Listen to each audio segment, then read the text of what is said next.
საჯარო დაწესებულებებში კი მოწევა იკრძალება, კანონის დამხობი დაჯარიმდება. დღეს მთავრობამ თამბაქოს კონტროლის 6 წლიანი სამოქმედო გეგმა დაამტკიცა. ჯანდაცვის მინისტრის განმარტებით მიზანი თამბაქოს მოხმარებით გამოწვეული ზიანის შემცირებაა. სტრატეგია 3 მიმართულებით არის მომზადებული, მათ შორის არის საგანმანათლებლო ღონისძიებებიც.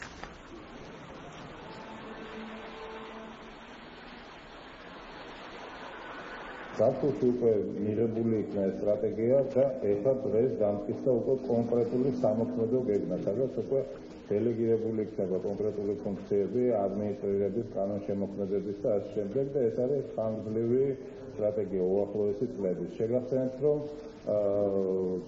თამბაქოს კონვენციის ჩართულობა საქართველოს მთავრობამ 2005 წელს მიიღო, არ იყო ვალდებულებები, მაგრამ ჯერჯერობით არ იყო გაწერილი კონკრეტული უწყებების მიხედვით, რაც მოხდა დღეს.